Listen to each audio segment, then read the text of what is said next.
advertising. Well, a 5-hour standoff involving Windsor police started after a botched online sale. Officers had their guns drawn on a home in Remington Park area last Thursday. That man is in custody and is facing charges.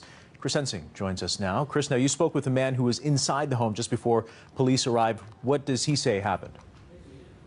Yes, that's right. Taliban Nagarasi was walking inside of one of these homes behind me here to buy a watch that he saw online. Moments later, he would run out after a botched sale, blood streaming from his face after he says he was hit in the face with a metal bar.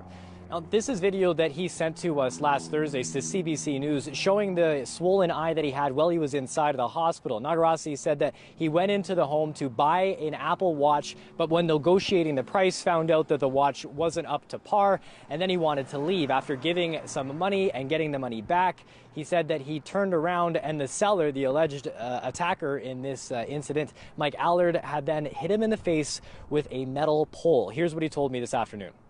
He was calling from behind, like, "Hey, buddy." And I was like turning my face. He just smashed me with the metal, square-shaped bar. Then I was like bleeding and running away from the house and calling 911, I was afraid. I lost my eyes.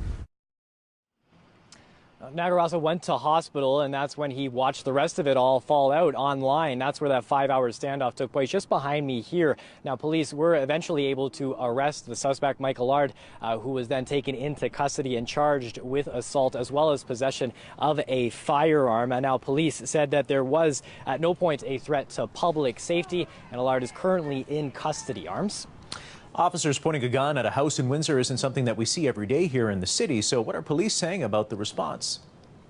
Well, they say that the response was warranted, Arms, and that's because that they knew that nobody inside the house was in harm's way. So what they decided to do was sit and make sure that the scene was contained and wait to see what happened next as they tried to get Allard out of the home. Now, I was able to speak with a spokesperson today about what he says people can do to try and protect themselves in situations like this. Now, again, Allard, the alleged assault, is in custody with police. But as far as when these online sales are made, the police have a few tips that they'd like to send out to the public. I always recommend that you do it in a very public spot, a mall, a library, even come on into the lobby of the police station here, somewhere where there's a lot of people around. And in this day and age with electronics, maybe even thinking, is the location that I'm at, do we have good video surveillance? Another point in all of this is the criminal history of Allard. Now, this is someone that we've reported on in the past. In 2010, he pled guilty to assault and robbery and was in jail for 3 years because of that plea. Now, that's something that Nagarasa brought up when I spoke with him today, saying that when he did a research over the weekend of who this person was that he was trying to buy the cell phone off of, he realized that he does have a criminal past, and he hopes that the justice system, as they try and play out these charges, make sure that he's held accountable for these alleged actions. It's clearly a criminal, like clearly doing this again and again and again.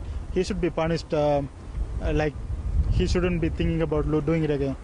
You know, like, he's gonna, if they release him, he's gonna do it again to one more person.